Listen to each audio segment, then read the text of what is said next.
Cette émission est une présentation de Desjardins.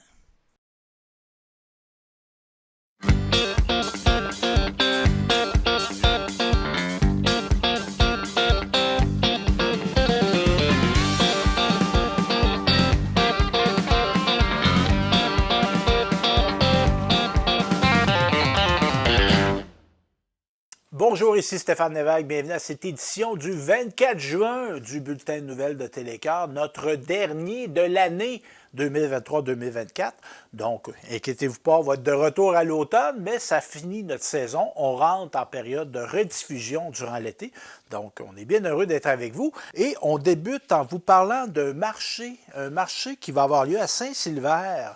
Anne-Marie Demers m'a contacté pour vous transmettre cette information-là, qu'il va y avoir un marché local à Saint-Sylvère qui va être en fonction tous les dimanches du 7 juillet au 13 octobre et on va être situé dans le bureau, le stationnement du bureau municipal et on invite les gens, les producteurs locaux qui auraient de l'intérêt à devenir exposants, producteurs dans ce marché-là, à contacter Anne-Marie Demers. On la rejoint par téléphone au 819-546-2009, 819-546-2009. Donc, marché local à Saint-Sylvère qui va se dérouler du 7 juillet au 13 octobre.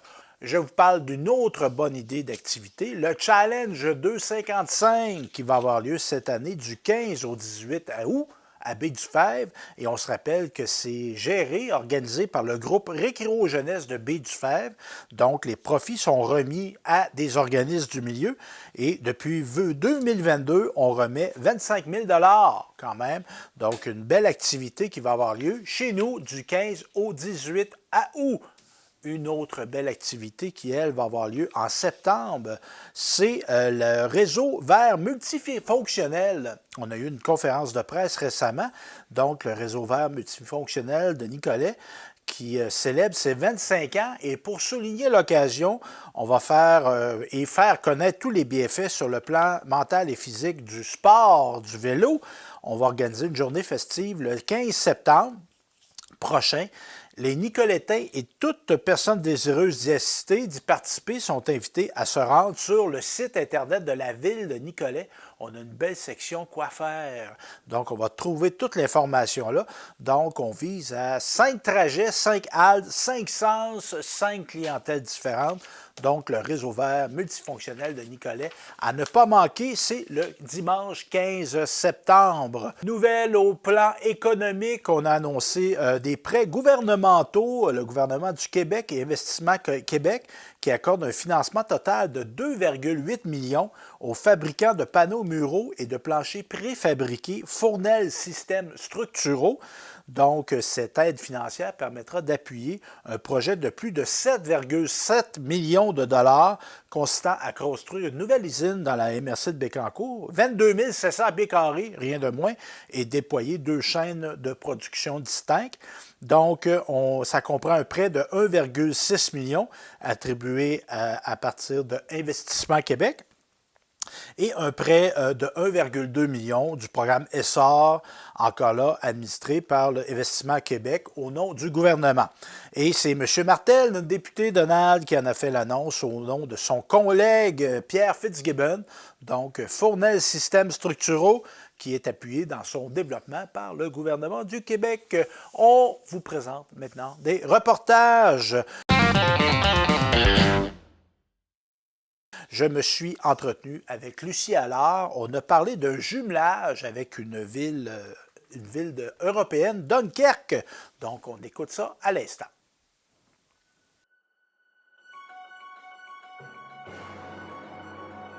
Lucie Allard, évidemment, filière batterie. Là, on prend un virage international. On est venu à une entente, dans le fond, avec la ville de Dunkerque. C'est bien comme ça qu'on dit ça, Lucie?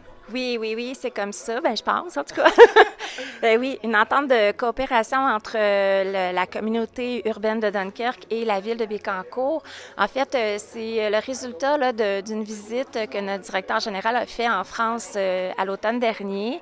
De cette visite-là, il y a eu plusieurs belles actions là, qui émanent de tout ça. D'ailleurs, il y a eu l'entente avec l'école Vercors, l'école française, pour justement la formation en lien avec la filière batterie. Et là, mais c'est une deuxième action là, qui résulte de cette visite. Faut savoir que Dunkerque, c'est vraiment un peu... je vous dirais, puis sans prétention, là, la jumelle du développement de la filière batterie, mais là, au niveau français, c'est sûr que c'est immense. Puis déjà, je pourrais mentionner que bien qu'il y a beaucoup de similitudes entre nos deux organisations, il faut savoir qu'à Dunkerque, mais la population, c'est environ 180 000, Bécancour 15 000. Donc, on pourrait dire que c'est peut-être la différence majeure qu'il y a entre nos deux communautés. Mais sinon, par rapport à ce qui s'y passe, il y a beaucoup de similitudes par rapport au parc industriel, au développement de la filière batterie, comme je le disais. Le fait également que c'est un parc industriel qui est davantage comme une société d'État, un port aussi en eau profonde, comme on retrouve ici à Bécancour. Donc, on a très avantage de partager en lien avec les pratiques lorsqu'on parle de logement, milieu de vie, transport. Eux sont déjà plus avancés et je pense qu'on aura à gagner à vraiment entendre comment ils sont arrivés à ce qu'ils sont aujourd'hui. Donc, je pense que faut s'ouvrir justement à ces innovations pour que chez nous, on puisse justement implanter ce grand développement-là du mieux possible, puis d'en tirer le plus grand bénéfice pour notre population, d'apprendre de ce qui se passe ailleurs, mais c'est toujours gagnant. Et est-ce qu'on peut s'attendre à une visite de nos camarades, nos cousins français à Bécancour? Peut-être que ton vis-à-vis là-bas vienne te visiter? Bien, on aimerait ça, c'est sûr. On aimerait beaucoup les accueillir, évidemment. Puis on sera, comme vous le savez, très accueillants.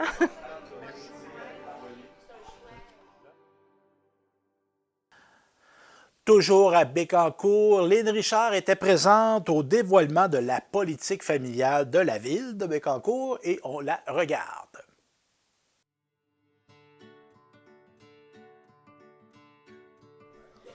Nous sommes le 9 mai 2024 et nous sommes à l'Hôtel de Ville et je suis en compagnie de Lucie Allard, mairesse de Bécancour. Nous sommes aujourd'hui à apprendre qu'on aura une nouvelle politique familiale. Alors, est-ce que, Lucie, tu pourrais me parler du processus qui a fait que vous êtes arrivée à établir une nouvelle politique? Oui, avec plaisir. En fait, vraiment, c'est grâce à un comité de pilotage formé essentiellement d'organismes communautaires liés à la famille, le CPE, le Centre de services scolaires, évidemment, un membre élu du conseil municipal en la personne de Mme Annie Gauthier et de notre directeur de service à la communauté ici à la ville. Donc, c'est un comité qui, depuis maintenant plus d'1 an, ont travaillé à recueillir les besoins des familles, à identifier les actions importantes justement pour répondre à ces besoins. Le processus, en fait, c'est composé aussi de consultations citoyennes. Donc, il y a eu environ 550 sondages là, qui ont été réalisés auprès des familles. Il y a eu aussi des entrevues individuelles qui ont été faites auprès de certaines familles pour aller creuser davantage au niveau des besoins. Et chose à signaler aussi, il y a eu des entrevues individuelles de réaliser auprès d'adolescents. Donc, souvent, on entend dire que c'est une clientèle qui peut être oubliée lorsqu'on parle de famille. Donc, pour nous, à Bécancour, c'est vraiment aussi très important qu'on puisse penser à nos adolescents lorsqu'on pense action pour les familles. Donc, voilà, c'est pas mal le processus qui a eu lieu. Et tout dernièrement, là, on a pu procéder à l'adoption de cette politique en conseil municipal. On parle aussi d'enjeux avec l'accroissement de la population. Est-ce que vous êtes équipés, en fait, pour faire face à ceci? Bien, en fait, c'est ça, hein, c'est une des axes d'intervention vraiment importantes là, par rapport au logement, à l'habitation. Puis c'est vraiment en concordance aussi avec notre nouveau plan d'urbanisme. Donc, oui, le logement, c'est un enjeu, un défi de taille. Comme partout ailleurs au Québec, bien, il y a une pénurie de logements quand même importante. Le taux d'inoccupation est vraiment minime. Donc, oui, il y a une panoplie d'actions qui seront seront mis, qui sont identifiés puis qui seront réalisés dans les prochaines années. Mais je souhaite faire aussi le parallèle avec notre nouveau plan d'urbanisme qu'on vient tout juste d'adopter.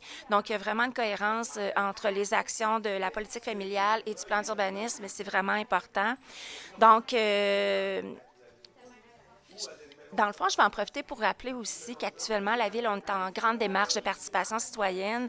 Et samedi, c'est-à-dire dans 2 jours, on rencontre d'abord le secteur de Gentilly. C'est un premier café-causerie avec notre population.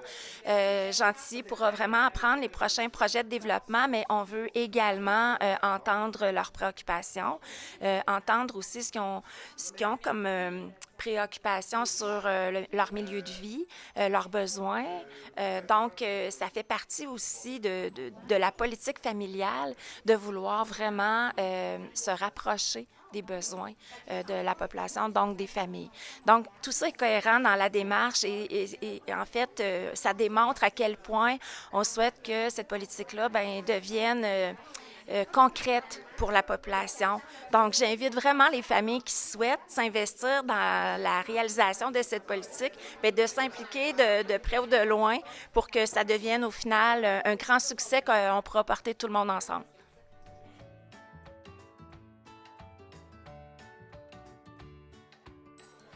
Alors, j'ai avec moi Mme Annie Gauthier. On parlait tantôt de la nouvelle politique familiale et sur le plan d'action de la politique familiale se déclinent 9 axes d'intervention. Alors, on a parlé des coups de cœur. Est-ce que vous pouvez m'en parler, Mme Annie? Bien, c'est sûr que la création de la maison de la famille, même si ce n'est pas un axe direct, mais c'est quelque chose qui était nommé par les citoyens, que ça ne faisait pas de sens que dans la ville de Bécancour, on n'ait pas de maison de la famille, qu'on n'ait pas un lieu, un port d'attache pour les familles, notamment les mamans et les papas en congé de maternité-paternité. Là.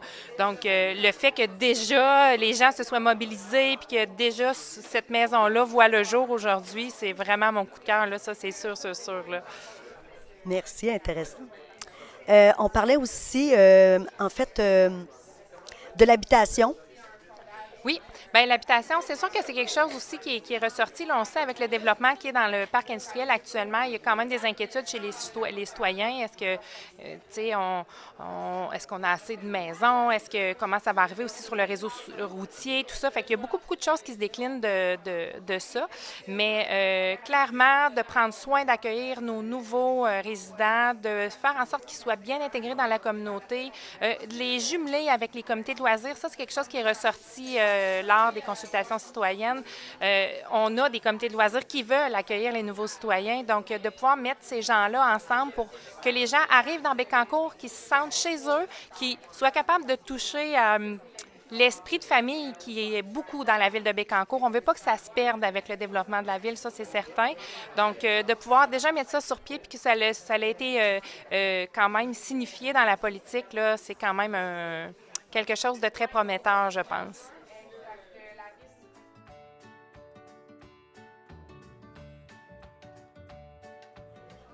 Alors, j'ai avec moi Sarah Lebel. Sarah, on vient tout juste de parler, en fait, ici, à la conférence de presse, le soutien à la maison de la famille. Alors, j'aimerais beaucoup que tu m'en parles parce que toi, tu es vraiment, tu as un nouveau mandat présentement. Oui, actuellement, je fais partie du CA fondateur pour la Maison des familles de Bécancour. C'est vraiment une initiative citoyenne. Donc, suite à la concertation avec les citoyens de la région, puis des organismes qui trouvaient qu'il y avait un manque au niveau des ressources familiales, dans le fond, dans la région, il y a eu une concertation qui s'est faite avec la CDC de Bécancour, une organisatrice communautaire du CIUS, puis les organismes, ceux-ci ont mis en lumière, dans le fond, qu'il serait important d'avoir une maison des familles à Bécancour. Fait que par la suite, on s'est unis tous ensemble. On est 7 membres sur le CA actuellement. Puis, on est en démarrage pour ouvrir la maison des familles de Bécancour. On devrait voir le jour, dans le fond, cet été. Et toi, ton mandat sera? Dans le fond, mon mandat, moi, je suis beaucoup au niveau des communications et au niveau de la gestion dans le CA. Tant qu'à être à Bécancour, on en parle encore, mais là, cette fois-là, je me suis entretenu avec Lucie Allard concernant le plan directeur des parcs et espaces verts.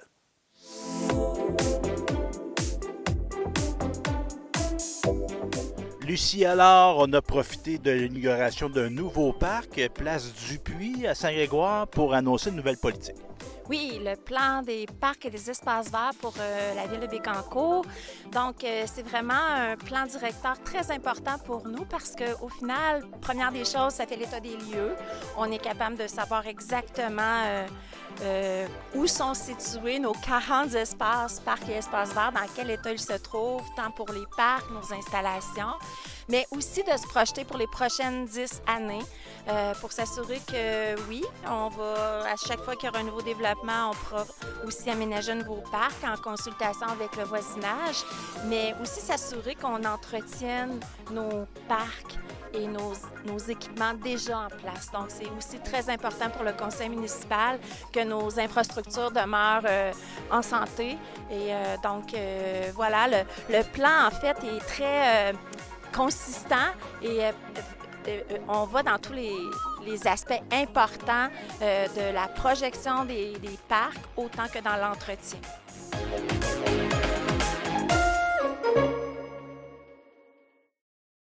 Toujours dans le vert, on est maintenant à Nicolet et on regarde un reportage de René Lafleur.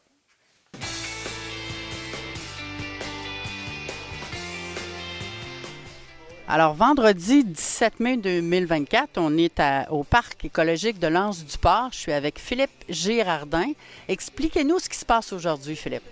Donc oui, Renaud, aujourd'hui, ce qu'on fait avec la ville de Nicolet, on a pris l'initiative, comme l'année passée, de faire la distribution des arbres qui ont été un don d'un organisme qui est financé par le gouvernement. Donc on donne des arbres, on a des épinettes rouges, des épinettes blanches, des pins rouges, de l'érable à sucre, ainsi que...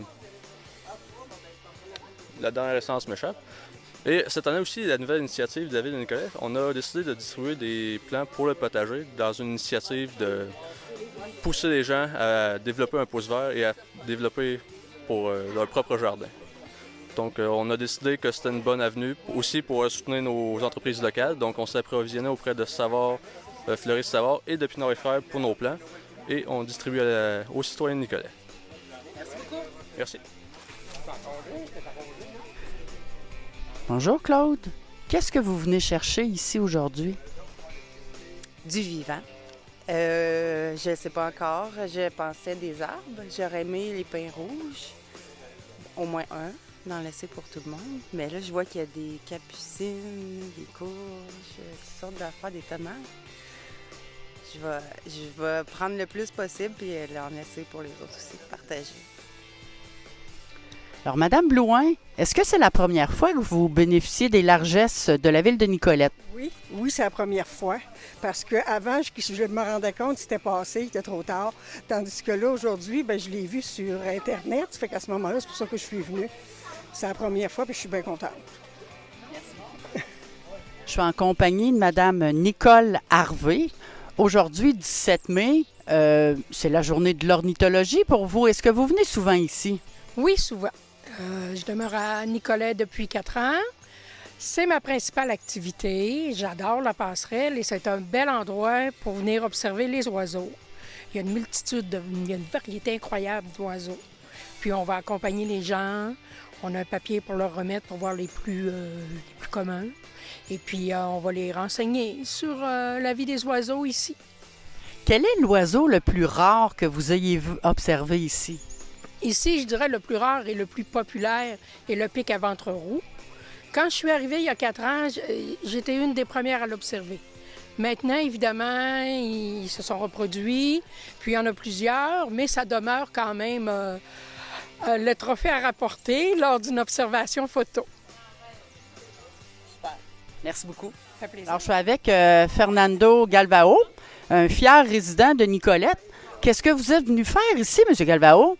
Je suis venu me chercher des beaux plans que la ville nous donne. C'est une autre belle activité de la ville. Merci à la ville de Nicolet. Puis je voulais vous dire que je suis un ancien employé en plus de la ville de Nicolet. Présentement, je suis à la retraite. Là. Oh, je suis assez content en passant. Et c'est vous, avant, qui alliez chercher les arbres? Oui, j'avais le plaisir d'aller à Sainte-Gertrude d'aller chercher ça. C'est une activité que j'aimais beaucoup, puis là, j'essaie d'en profiter à toutes les années. Super, merci. Ouais, vous êtes très gentils. Bye tout le monde. Que la passerelle devienne un lieu privilégié où les arts sont en promotion. Comme ça. Ça veut dire quoi? C'est que quelqu'un qui va faire de la peinture, il peut emmener son chevalet, puis dessiner ce qu'il voit. Alors, ils peuvent voir des oiseaux, ils peuvent voir des animaux. Bon, ici, c'est quelqu'un qui a dessiné son petit cotte là-dessus. L'autre a dessiné une fleur, puis l'autre peut dessiner, en fait, tout ce que vous avez. Et voilà. OK. Alors, l'idée, c'est ça. C'est que les arts, c'est pas juste...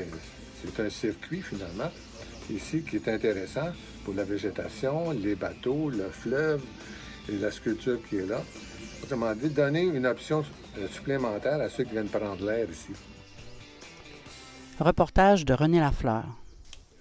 Je ne sais pas si vous êtes comme moi, mais moi, je suis un amateur de poutine. Moi, je l'aime traditionnelle, ma poutine, mais peut-être qu'on va découvrir d'autres accents à notre poutine parce qu'on expose la poutine au Musée des cultures du monde de Nicolet et on écoute justement un reportage de René Lafleur.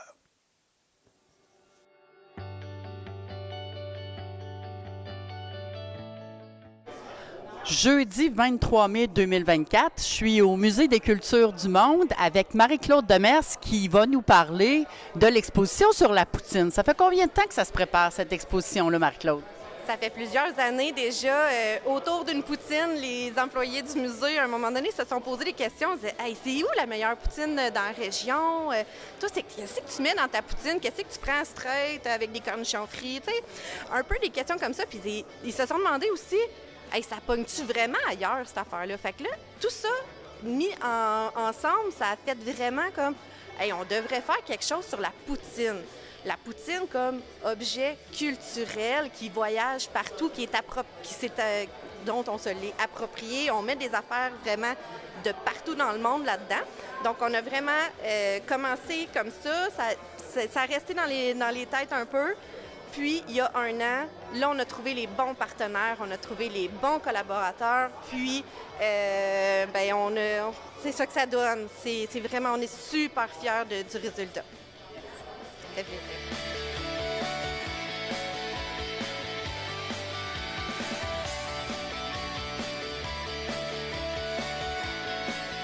Christian Marcotte, directeur du Musée des cultures du monde, qu'est-ce qui va arriver avec l'exposition sur la poutine? Bien, l'exposition va être ici jusqu'en septembre 2025. Et par la suite, là, on a l'intention de la faire voyager. En fait, elle s'en va tout de suite après à la Pocatière, au Musée québécois de l'alimentation et de l'agriculture, pour 1 an. Et ensuite, elle va partir en itinérance au Québec. Il y a déjà 3 lieux qui ont manifesté leur intention. Le Musée régional de la Côte-Nord à Sept-Îles, la maison Marie-Fitzbach, pas à Sainte-Marie, mais à Saint-Georges-de-Beauce, et le musée, la Maison des Moulins à Saint-Eustache. Bien là, on a déjà 4 adresses, disons, mais je pense que le sujet va en intéresser plus d'un, donc on risque de voyager ailleurs, comme beaucoup de nos expos sont allés un peu partout au Québec jusqu'en Abitibi. Donc là, on va solliciter les partenaires maintenant que l'expo est créée.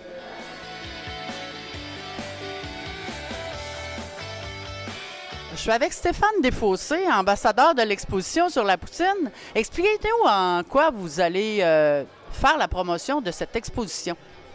Bien, moi, j'ai déjà, dans le fond, depuis janvier, commencé à faire un petit top 3.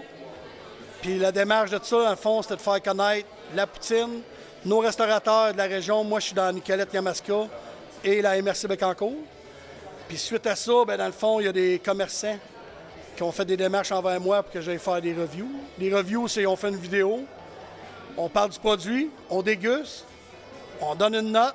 C'est sûr que la note, chacun ses goûts, mais à date, j'avais des attentes sur certains commerçants. J'ai eu des belles surprises. Pas de déception, mais il y en a que c'était comme un petit peu plus... mais tu sais, souvent, on s'aperçoit que dans notre région, souvent, c'est des familles qui font ça depuis de nombreuses années, puis c'est relégué à leurs enfants. Tu sais, moi, une petite pensée vite fait de même, là. Je m'ennuie de notre Nimaluge ici à Nicolet. J'étais un gars de Nicolet.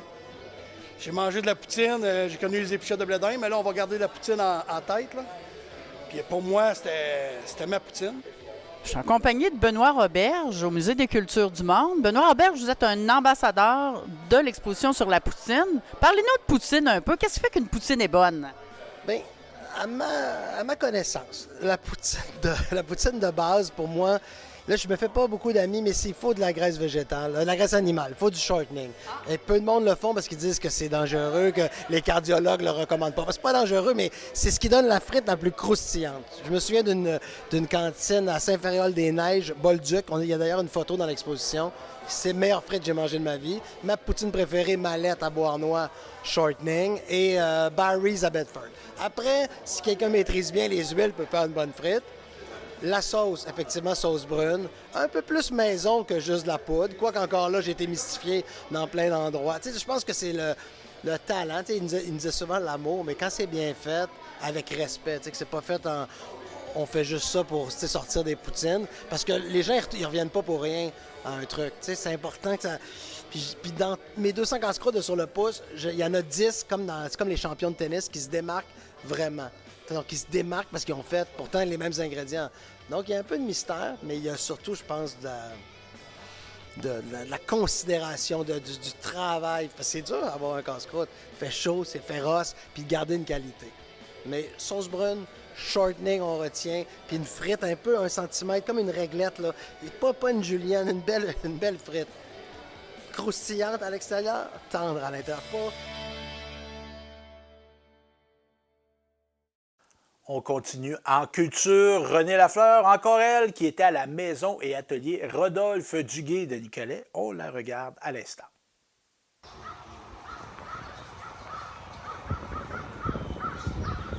Alors, dimanche 2 juin 2024, je suis à la maison atelier Rodolphe Duguay en compagnie de Mme Danielle Julien. Parlez-nous de la démarche artistique de votre exposition.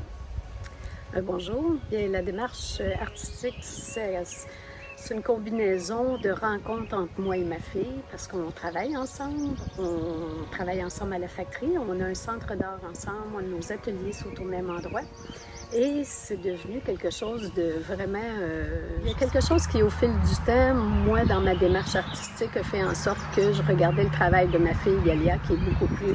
il y a un côté qui est très actuel, moi, qui peut être peut-être un petit peu plus traditionnel dans les techniques, dans le savoir-faire. Et on s'apercevait qu'il y avait toujours des choses qui étaient très, très similaires ensemble. C'est qu'on se rejoignait beaucoup, surtout par la matière aussi, la matière qu'on choisissait. On travaille avec les objets anciens, on apporte quelque chose qui est plus actuel, comme je vous ai dit tout à l'heure. Et puis, ça a fait en sorte que c'est devenu comme quelque chose de vraiment de fusionnel. Le fait qu'on partage notre atelier ensemble, c'est relativement facile. Et on a un centre d'art qu'on gère aussi, alors c'est très, très motivant, c'est très stimulant. Et puis, c'est ça, je pense que c'est la deuxième exposition que l'on fait de la Portée de Savoie.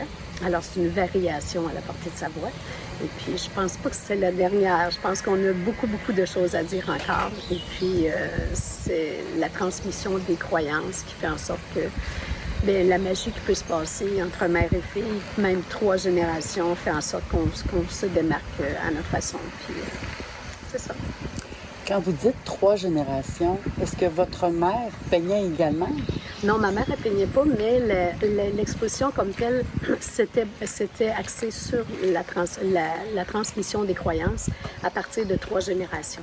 Alors, ma mère, qui, elle, était très religieuse, elle avait beaucoup de symboles religieux, et puis on a fait évoluer justement ces symboles-là, à savoir le côté spirituel, qu'est-ce qu'on lègue d'une génération à une autre. Et le travail, c'est vraiment un travail symbolique. On peut retrouver des objets, des symboles religieux, mais c'est absolument sans, comment je dirais ça, donc sans jugement, où on ne porte pas attention à ça. C'est vraiment juste au niveau de ce qui nous relie les 3 ensemble et de quelle façon que ça a évolué d'une génération à une autre. Alors, il y a un côté qui est très sacré dans tout ça, puis je pense que ça se reflète beaucoup dans notre exposition. Oui. Alors, ce que je trouve intéressant, c'est que cette année, les artistes qu'on a sélectionnés, c'est qu'on va aussi chercher, on veut qu'il y ait un lien aussi avec filial, comme il y a chez Duguay et l'Archevêque et leurs enfants. Alors, on sent dans cette exposition-là aussi tout ce lien-là de grands-parents à enfants Et si vous venez voir l'exposition, vous allez voir, vous allez trouver là, vraiment des beaux liens visuels. Pourquoi avoir choisi le titre « La portée de sa voix » ?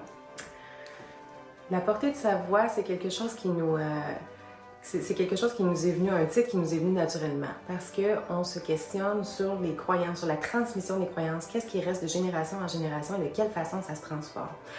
Comme l'a mentionné ma mère tout à l'heure, il y a des symboles, il y a beaucoup de symboles religieux qui sont là et on est toujours comme dans aucun jugement et tout ça. Ma grand-mère était très croyante, nous on est un peu moins, probablement beaucoup moins. Je pourrais dire que c'est vraiment on s'est questionné sur nos symboles de prédilection et de quelle façon on s'est associé un peu à ces symboles-là. Comme Danielle elle porte un bol, c'est comme un peu l'idée de donner, de recevoir. Ma grand-mère, c'est plus des symboles religieux, moi, c'est plus des symboles qui se sont transformés. On a toujours pensé, moi, ma mère, qu'il y a une grande part d'animalité qui nous habite. Et puis, c'est ça, la portée de sa voix, c'est vraiment de sa voix VOIE, c'est jusque où est-ce que tout ça va. Et sa voix VOIE parce que c'est des choix, c'est des chemins qu'on prend. Alors, je pense que nous, ça s'est vraiment plus transmis de façon plus précisément spirituellement, finalement. Alors, c'est ça. Fait que la portée de sa voix, c'est tout tous les éléments qui ont été portés jusqu'à moi, jusqu'à peut-être les autres générations aussi, puis c'est ça. Et qu'est-ce que vous utilisez principalement comme matériel pour faire vos œuvres? Premièrement, on ramasse beaucoup de choses. On aime beaucoup les antiquités, les objets qui ont de l'histoire, le bois. On travaille beaucoup, c'est plusieurs techniques. On travaille soit avec de l'encaustique, soit de la sérigraphie, soit du carbone que Daniel travaille, avec des pigments et tout ça. Alors on est beaucoup dans la matière. On aime explorer ensemble. C'est vraiment un beau travail d'équipe là, qu'on a développé, je pense. Puis on a toujours, dans notre travail, on dirait, il y a toujours un moment donné où on se dit, ah oui, on dirait qu'on arrive à l'unisson, moi puis maman, sur des décisions. Des fois, il y a des compromis, des fois, il faut un peu négocier d'un côté et de l'autre, mais cette négociation-là, finalement, c'est tellement un beau travail qu'on arrive à quasiment une forme c'est quasiment une méthodologie un peu heuristique. Un moment donné, c'est Eureka, on a trouvé, on s'en va toujours vers la même voie finalement. Tout se dessine par soi-même. C'est rendu comme ça. Puis là, il n'y avait rien gratuit. Ah oui, on a arrêté ça là. Du côté de notre député Donald Martel, il a rendu hommage à des bénévoles de la circonscription. Ça se passait à Saint-Grégoire et on regarde à l'instant.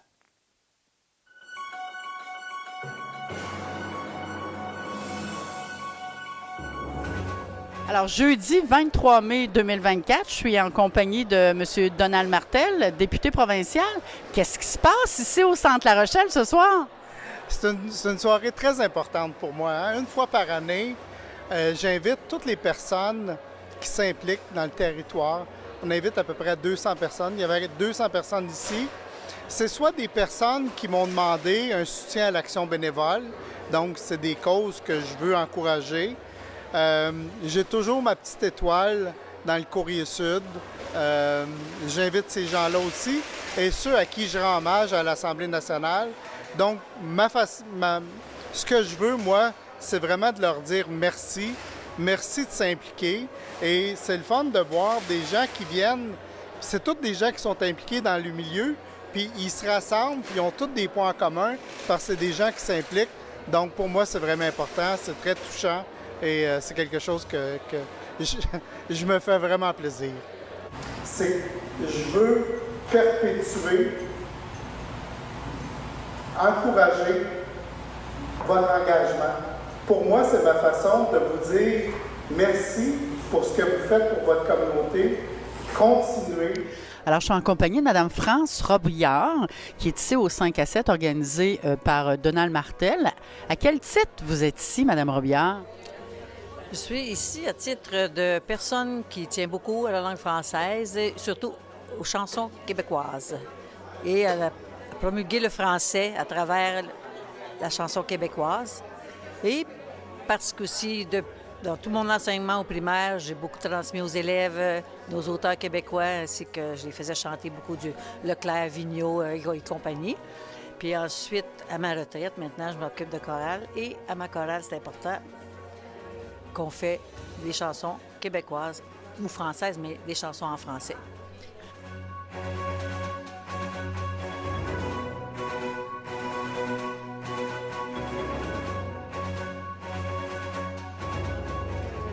Je vais continuer comme ça, à travailler pour que le français demeure.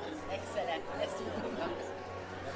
Alors, je suis accompagnée de M. Michel Morin, ancien député provincial. Parlez-nous de Donald Martel. Ah, bien, Donald, je l'ai connu premièrement quand il était DG de la MRC, de Nicolette Yamaska, un chic bonhomme, sympathique. D'ailleurs, là, je vais vous parler de politique 2 secondes. Donald, il était souverainiste à l'époque.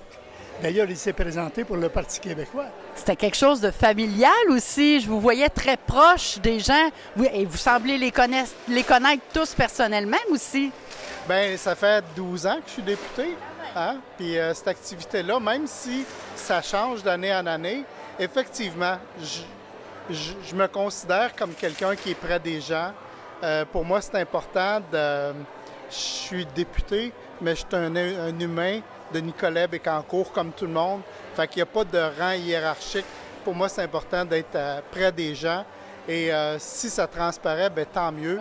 C'est important pour moi.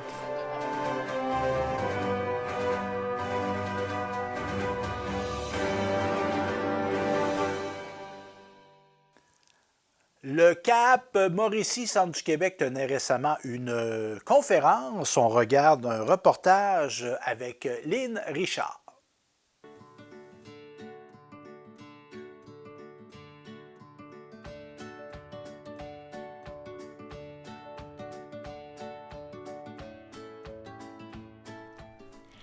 Nous sommes le 15 mai 2024, directement de l'Auberge Godefroy. Il se prépare une belle conférence.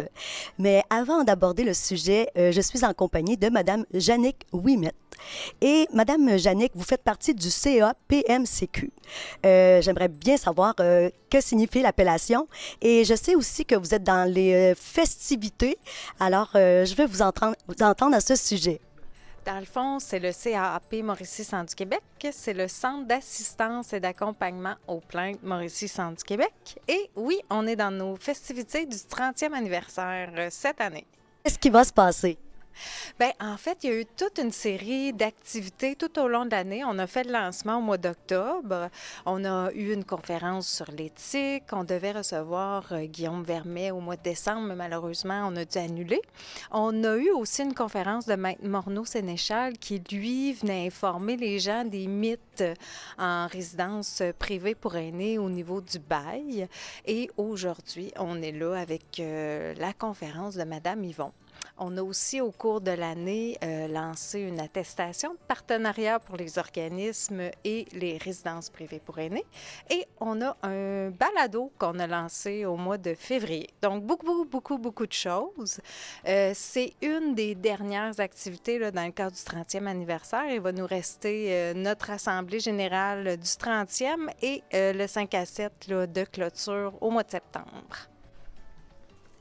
Là, j'ai entendu parler exactement que c'était votre coup de cœur, Madame Yvon. J'aimerais bien vous entendre à ce sujet. Bien, en fait, au centre d'assistance, ce qu'on fait, c'est qu'on aide les gens à nommer leurs insatisfactions dans le but d'améliorer les services en santé et services sociaux ou en résidence privée pour aînés. C'est d'aider les gens au niveau du bail à avoir la bonne information, savoir quand il y a un litige entre le propriétaire puis le résident, à savoir, bon, bien, qu'est-ce qu'on peut faire ensemble pour satisfaire tout le monde. Puis, c'est sûr que nous, on est un centre d'assistance et d'accompagnement aux plaintes, donc on travaille avec les plaintes. Sauf que dans le cadre du 30e anniversaire ce qu'on trouvait intéressant, c'est comment mettre en lumière des belles initiatives qui, eux aussi, visent l'amélioration du bien-être des usagers puis des services. Et c'est là que l'aide médicale à mourir est venue sur le sujet en disant que ça a vraiment favorisé la dignité des gens, d'avoir le choix.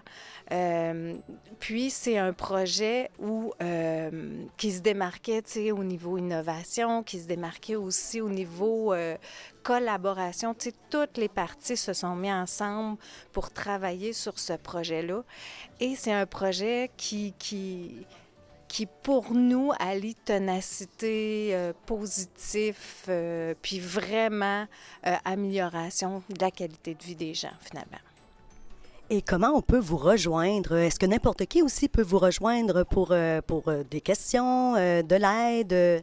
Oui, n'importe qui vivra une insatisfaction au niveau de la santé, services sociaux dans un des établissements de notre CIUS peut faire appel à nous. On les aide à écrire leur plainte, mais aussi à faire cheminer, à peut-être à parler aux bonnes personnes, à leur offrir des références. Fait qu'ils peuvent nous appeler n'importe quand, du lundi au vendredi, au 819-840-0451. Je suis maintenant accompagnée de Mme Véronique Yvon, qui est notre conférencière d'aujourd'hui à l'Auberge Godefroy. Madame Yvon, vous êtes ex-ministre, déléguée qui était en fait les services sociaux, les projets jeunesse, le dossier aussi Mourir dans la dignité. Et maintenant, vous êtes connue en fait pour votre grand rôle des progrès sociaux, notamment les soins de fin de vie. La conférence débute très bientôt et la salle est déjà comble. Alors, on voit que c'est un sujet qui est très convoité présentement, mais j'aimerais bien savoir ce qui vous a inspiré pour bâtir votre conférence. Bien, en fait, on m'a demandé de venir parler de ce sujet des soins de fin de vie et de mourir dans la dignité. Donc, c'est sûr que ça va être le focus principal aujourd'hui, c'est de vraiment expliquer ce qui a permis à ce grand projet-là au Québec de voir le jour, quelle a été mon approche par rapport à ça, transpartisanerie, mais aussi participation citoyenne en se promenant dans 8 régions du Québec à l'époque pour aller vraiment sentir le pouls de la population avec vraiment une prise en compte de notre rôle de représentant de la population quand il y a des enjeux aussi sensibles et profonds que celui de la mort dans la dignité. Donc, je vais expliquer tout ça, je vais expliquer les difficultés, les inspirations pour ce grand projet-là, mais je vais aussi commencer en disant quelques mots sur ce qui m'a guidée dans mon parcours politique. Donc, je dirais les grands éléments qui ont structuré la manière dont j'ai approché la politique et qui a permis de faire atterrir des projets comme celui-là. Et est-ce que tout le monde peut avoir accès à ce privilège, en fait? En fait, tout le monde peut faire une demande, mais évidemment, c'est pas le droit sur demande, c'est-à-dire qu'il faut s'assurer qu'une personne répond à l'ensemble des critères qui sont prévus dans la loi. Donc, c'est un processus qui est très, très encadré, qui vise vraiment le respect de la personne, de ses volontés, mais aussi de mettre l'équilibre au bon endroit pour s'assurer que c'est pour une personne qui a une maladie grave et incurable, qui a un déclin avancé irréversible, qui vit des souffrances constante, qu'elle soit physique ou psychologique.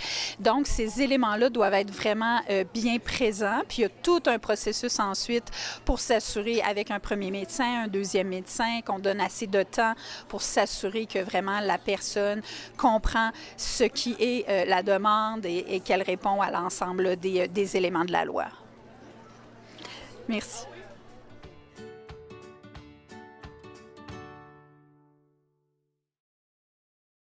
Vous connaissez sûrement la relance Nicolet-Bécancour, mais elle célèbre cette année, cette organisation, son 35e anniversaire. J'étais présent à l'AGA, à l'Assemblée générale annuelle de l'organisme, pour m'entretenir avec sa directrice générale.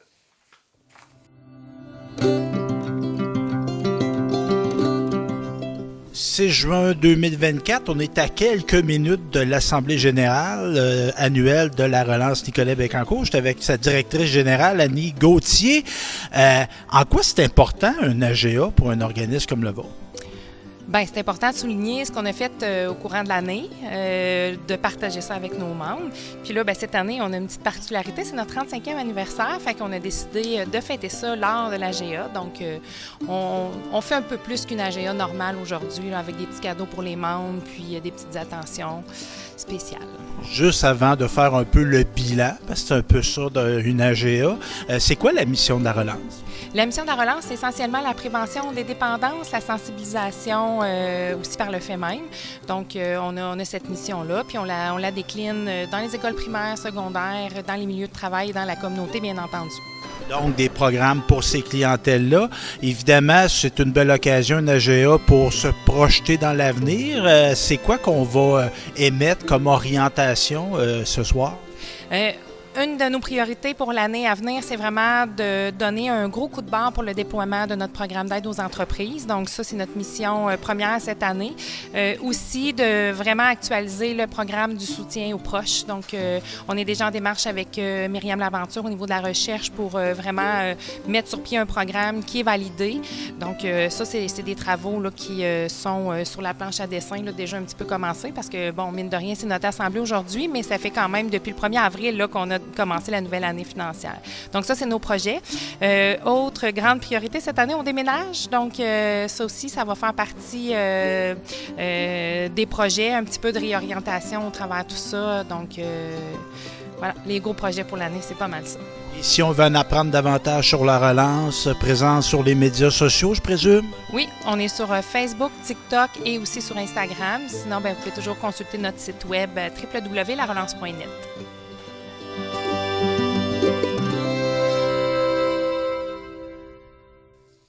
Le yoga est très populaire sur notre territoire et Lynn Richard s'est entretenue avec Chantal Galarneau, une résidente de Bécancour, qui enseigne cette discipline. Donc, on les regarde.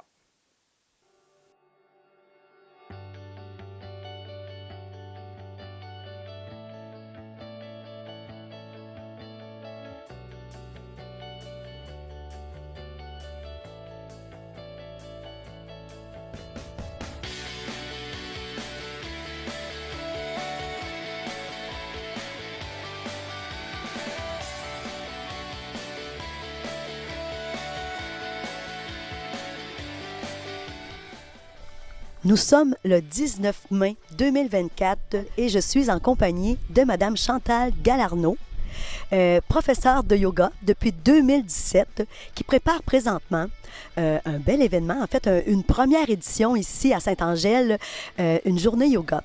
Alors, écoute, avant d'aller un petit peu plus loin là, dans la préparation de la journée et les détails, j'aimerais savoir, mais qui es-tu, Chantal Galarneau? Parce que je sais que tu portes plusieurs chapeaux.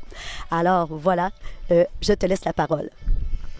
Bonjour Lynn. D'abord, avant de parler même du yoga ou de la méditation, tu sais, plusieurs chapeaux. Mon premier chapeau professionnel, je dirais, je suis travailleuse sociale. Et c'est ce qui m'a amené à devenir professeure de yoga parce que le travail avec l'humain, c'est ce qui me définit depuis 30 ans, presque, même plus que 30 ans maintenant.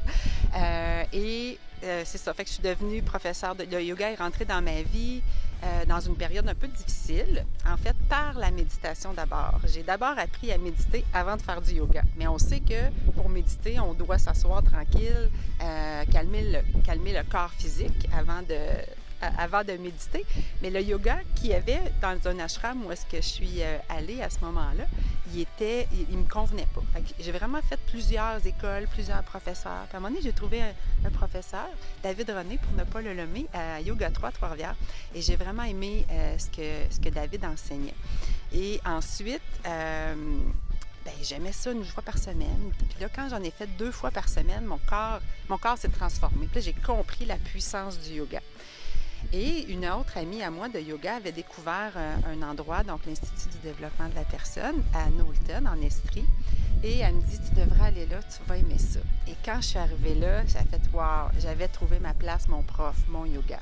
Donc, Véronique Dumont, de l'Institut du développement de la personne, enseigne le prana vinyasa flow. Et j'ai plongé là-dedans. Et je voulais plus, quand je faisais mes pratiques le matin, je voulais plus aller travailler. C'est comme, ah non, j'aime ça, je veux continuer. Mais là, je voulais que j'aille travailler. Fait que finalement, c'est comme ça, tranquillement, parce que je n'avais pas prévu, moi, de devenir prof de yoga. Je suis travailleuse sociale et j'aime ce que je fais. J'aime vraiment ce que je fais. Mais là, il y avait ça qui s'ajoutait. Puis je voyais aussi la puissance des effets dans mon corps physique, dans mon corps émotionnel, dans mon corps mental. Et je pensais que je pouvais aussi amener ça avec ma clientèle en relation d'aide. Alors, j'ai fait ma formation un 200 heures, après ça un 500 heures. Fait que je suis devenue professeure de yoga. J'ai ouvert mon petit studio ici, à Bécancour, le Pranasana Studio de Yoga. Ensuite, j'ai découvert la respiration. Fait que je suis devenue facilitatrice en respiration consciente connectée. Et ça va avec le yoga. Donc, j'ai conçu un petit cercle, j'appelais le cercle de yoga et d'introspection, où est-ce que l'on travaille avec la théorie des chakras.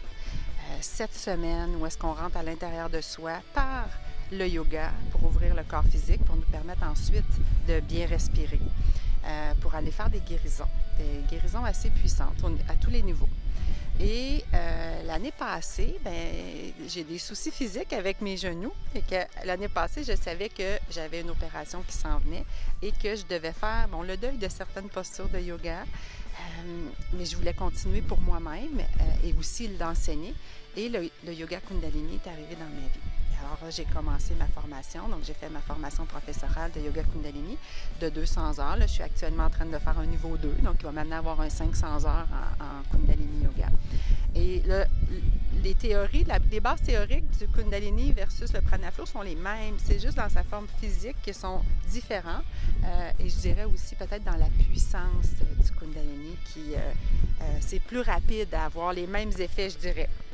Fait que voilà, c'est un peu ce que je suis, TS et professeure de yoga, facilitatrice en respiration consciente connectée. Alors là, on comprend pourquoi cette journée-là qui se prépare est très importante parce qu'en fait, tu veux partager ça avec les gens. En fait, je te laisse vraiment nous donner tous les détails de cette journée-là. Alors, en fait, la Journée internationale du yoga, c'est le 21 juin. Il y a quelques années, c'était le président indien qui a décrété on va faire une Journée internationale du yoga et ce sera le 21 juin, qui est le solstice d'été. Alors, partout dans le monde, on peut retrouver des professeurs de yoga qui offrent gratuitement des classes de yoga. Alors, à Trois-Rivières, depuis quelques années, il y a un bel événement, le 21 juin. Fait que les profs de la Rive-Nord, Rive-Sud, on se rejoint là. Et moi, à chaque fois que j'y allais, je me disais, mais oui, c'est bien, mais moi, mon studio, il est à Bécancour. Donc, je voulais créer cet événement-là ici. Puis, on a un magnifique quai qui est là depuis quelques années. Fait que je trouvais que ici même où est-ce qu'on est, c'est là que ça va se passer. Donc, la ville, le quai, en fait, a bien voulu nous prêter l'espace pour l'événement.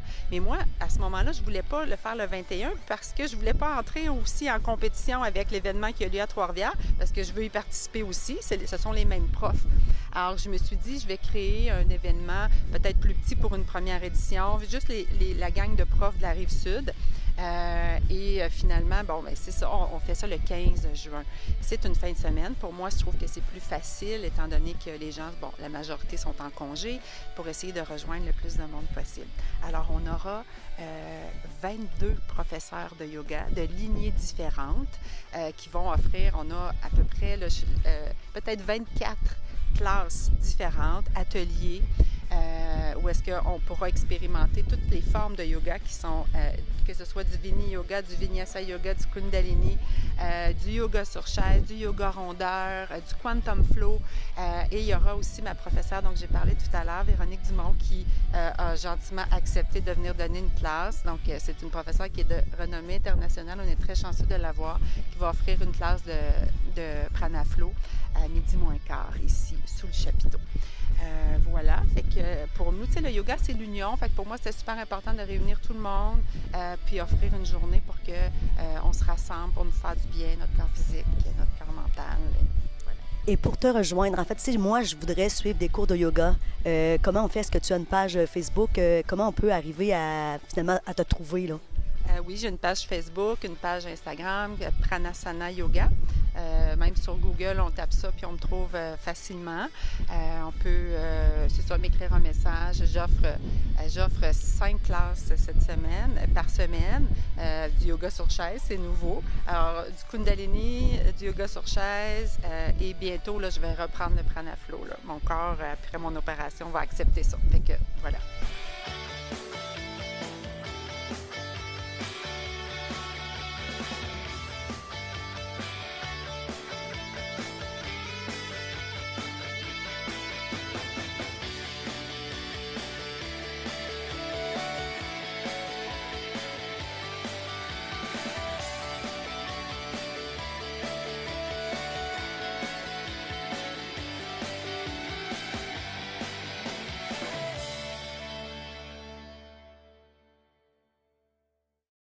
Une autre activité dans la zénitude, le tricot. Hein? On a un club de tricot à Saint-Wenceslas et il y avait une journée plein air où on faisait du tricot. Je vous ai préparé un reportage.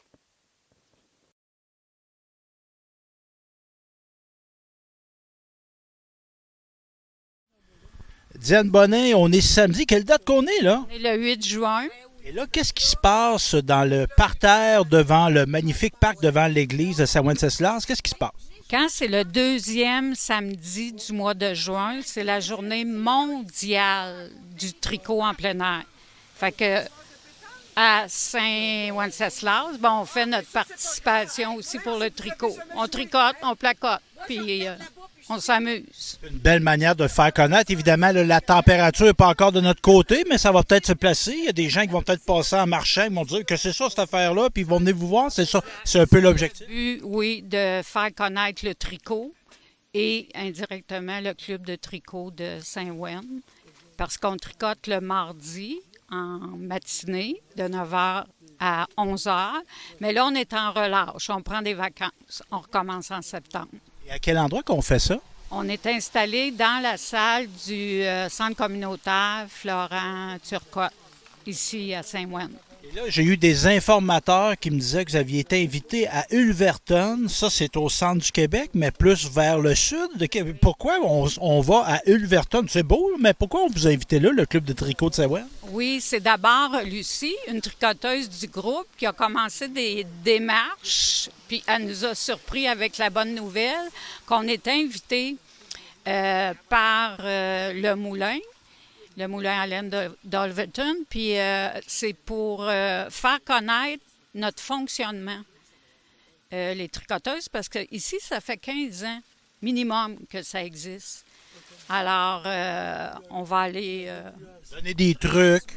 Oui, nos connaissances, puis partager dans ce sens-là, parce qu'il va y avoir des visiteurs. Le moulin, c'est un dimanche, donc le moulin est actif le dimanche. Bravo à toute la gang. Oui, bien merci beaucoup. Merci aussi de faire une petite publicité pour nous. Puis je le répète encore, s'il y a des tricoteuses de tous âges, bien, vous êtes les bienvenus au mois de septembre. Et des tricoteux. Oui, mais comme je vous ai déjà dit, ça, c'est une matière plus rare. Oui. On sait jamais. On sait jamais, ça n'en prend un. Merci.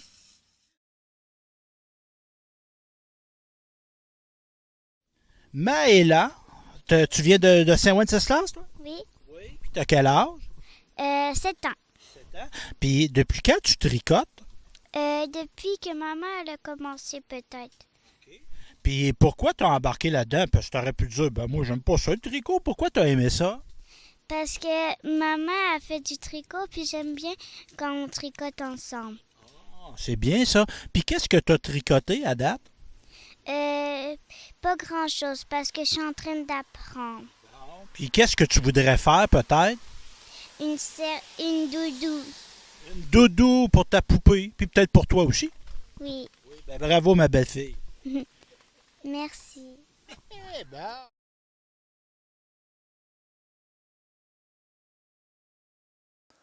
On parlait d'anniversaire de la relance, mais là, je vais vous parler de l'anniversaire du Moulin Michel, 250 ans. Hein? Rien de moins. Et P.A. Lemay était là pour l'annonce de la programmation spéciale. Et oui, j'étais au Moulin Michel pour le dévoilement de leur 250e anniversaire et ils y vont en grand cet été. Donc, on va écouter les personnes concernées pour vous dévoiler toute leur belle programmation. Tous les jeudis soirs en 5 à 7, on s'est concentré sur la relève locale. On a travaillé avec le Cégep de Drummondville, le département de musique, pour aller chercher des étudiants là. On a fait une collaboration aussi avec le Conservatoire de musique de Trois-Rivières pour animer ces 5 à 7-là.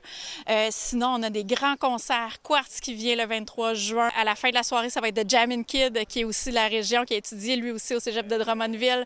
On va avoir après ça le Blues et Gin dans l'Agora. 3 journées de blues avec 15 spectacles, 7 distilleries qui vont être ici aussi pour faire déguster des produits. Un beau partenariat avec l'Orchestre symphonique de Trois-Rivières qui vient faire un concert gratuit le 11 août. Et ils vont revenir en petite formation sur la terrasse le 1er septembre. Maud Dessureau, ici, qui vous invite à venir voir les soirées Safarine au Moulin Michel le 5 juillet, ensuite le 2 août. Le 6 septembre, donc 4 humoristes par soir, le tout animé par moi. Ça va être des belles soirées. Je vous invite à venir découvrir, puis à venir rire aussi. Un nouveau concept de restauration qui s'installe au Moulin Michel, c'est la buvette rurale. On s'associe en fait en partenariat avec le chef Michael Corbin-Chabot, qui est chef opérant au café L'Équestrière Gentil. Ce qu'on veut développer comme menu et comme approche, c'est surtout de travailler avec les producteurs locaux le plus possible. Ça va être un menu de saison qui va être évolutif, ce qui va peut-être changer aux 2-3 semaines selon les arrivages. On va y aller avec un choix peut-être de 6 ou 7 plats. Puis on va essayer de travailler des produits que les gens ne travaillent pas beaucoup à la maison. Ça va être des plats à partager, donc de style un peu tapas. Le monde va arriver ici à la terrasse, ils vont commander peut-être tout le menu au complet. On se met toutes les assiettes sur les tables, on partage ça à la gang, on goûte à ça. Tout va être fait maison. Pour ce qui est du menu cocktail, menu vin, ben là aussi, on va essayer de travailler le plus possible avec les produits québécois.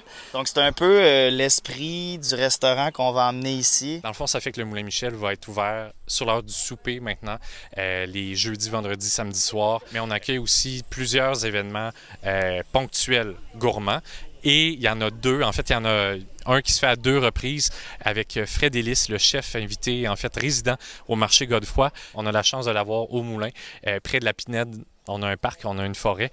Donc, Fred s'installe pour 2 soirs seulement, plus vers l'automne, la fin de l'été, pour faire des tablés en forêt. Bécancour est vraiment fier des grandes festivités qui se passeront au Moulin Michel cet été. Donc, bienvenue à tous. C'était P.A. Lemay pour Télécœur. J'étais récemment à Toronto pour une exposition, un salon de cartes sportives. Je suis collectionneur et je tombe par hasard sur Samuel Montambeau qui était présent. Bien, j'ai eu l'occasion d'y poser des questions sur le bel hommage qu'on va lui rendre à Sainte-Gertrude. Donc, on regarde ça.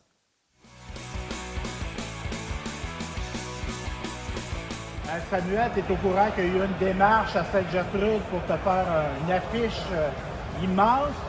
Qu'est-ce que tu penses de ça? Puis si tu as un mot pour les gens de Sainte-Gertrude, ton petit coin. Oui, j'étais au courant de ça. C'est vraiment le fun de voir tout l'engouement. Tout le monde, on avait une petite page sur Facebook, puis tout le monde se parlait là-dessus. Puis il voulait vraiment faire une belle pancarte. Puis j'en avais déjà une avec les Panthers, mais c'est le fun de voir que maintenant, je vais pouvoir avoir une image de moi avec les Canadiens. Puis on est une petite communauté qui est assez serrée. Tout le monde se connaît là-bas. Puis c'est le fun de voir que tout le monde s'entraide. Puis non, j'ai vraiment hâte de voir que ça va être le résultat final. Merci d'avoir été là cette année 2023-2024 de Télécœur. Bien heureux de vous présenter ce bulletin de nouvelles qui va revenir à l'automne. Donc, d'ici là, on va être en période de rediffusion, comme je mentionnais en introduction. Mais si vous avez des questions, des suggestions, des commentaires, n'hésitez pas à me contacter directement info@télécœur.tv ou sur mon cellulaire 418-654-8486. Notre télé communautaire, c'est la nôtre. Hein? Et on va avoir vos idées. C'est votre télévision, on veut qu'elle vous reflète. Donc, sur ce, je vous dis à la prochaine fois.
chante la balade pour vous autres les malades. On chante la balade pour vous autres les malades. Vous êtes les meilleurs.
Quand